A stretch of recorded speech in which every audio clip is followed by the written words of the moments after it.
ಮೊದಲೇ ಹೇಳಿದಾಗೆ ಬೆಂಗಳೂರು ಮಾತ್ರ ಅಲ್ಲ, ಬೆಂಗಳೂರಿನ ಅಕ್ಕಪಕ್ಕದ ಜಿಲ್ಲೆಗಳಲ್ಲೂ ಕೂಡ ಈ ರೀತಿಯಾದಂಥ ಅನುಭವ ಆಗಿರುವಂಥದ್ದು ಹೌದು.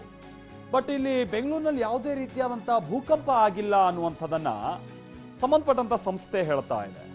KSNDMC ಈ ರೀತಿಯಾದಂಥ ಭೂಕಂಪ ಆದಂಥ ಸಂದರ್ಭದಲ್ಲಿ ಅದು ರಿಕ್ಟರ್ ಮಾಪಕದಲ್ಲಿ ಅದು ಎಷ್ಟು ಏನು ಎತ್ತ ಅನ್ನುವಂಥದ್ದೆಲ್ಲವನ್ನು ಕೂಡ ಈ ಕರ್ನಾಟಕ ರಾಜ್ಯ ನೈಸರ್ಗಿಕ ವಿಪತ್ತು ನಿರ್ವಹಣಾ ಕೇಂದ್ರ ಜನರಿಗೆ ಹೇಳುತ್ತೆ.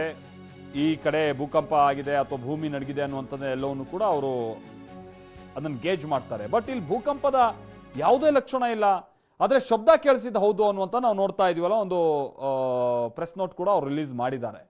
KSNDMC ಕರ್ನಾಟಕ ರಾಜ್ಯ ನೈಸರ್ಗಿಕ ವಿಪತ್ತು ನಿರ್ವಹಣಾ ಕೇಂದ್ರ. ಇದೇ ಇಲ್ಲಿ ಇಂಟ್ರೆಸ್ಟಿಂಗ್ ಆಗಿರುವಂಥದ್ದು. ಇವ್ರ ಪ್ರಕಾರವಾಗಿ ಭೂಮಿ ಕಂಪಿಸಿಲ್ಲ.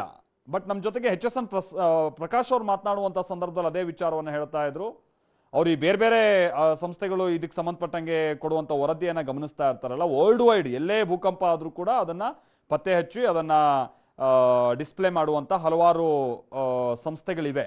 ಸೊ ಅಂಥ ಕೆಲ ಸಂಸ್ಥೆಗಳು ಕೊಡ್ತಾ ಇರುವಂಥ ವರದಿಯ ಪ್ರಕಾರವಾಗಿ ಬೆಂಗಳೂರಿನಲ್ಲಿ ಭೂಕಂಪ ಆಗಿರುವಂಥದ್ದು ಹೌದು, ಸುಮಾರು 2.7 ತೀವ್ರತೆಯಲ್ಲಿತ್ತು ಅನ್ನುವಂಥದ್ದೇನೋ ಅವ್ರು ಹೇಳ್ತಾ ಇದ್ರು. ಮತ್ತೆ ಇಲ್ಲಿ ಯಾಕೆ ರೆಕಾರ್ಡ್ ಆಗಿಲ್ಲ ಅದನ್ನ ನಾವು ಪತ್ತೆ ಹಚ್ಚಬೇಕಿದೆ, ಅದು ಬಹಳ ಸೀರಿಯಸ್ ಮ್ಯಾಟರ್ ಇದು ಅನ್ನುವಂಥದ್ದನ್ನು ಕೂಡ ಪ್ರಕಾಶ್ ಅವ್ರು ಹೇಳ್ತಾ ಇದ್ರು.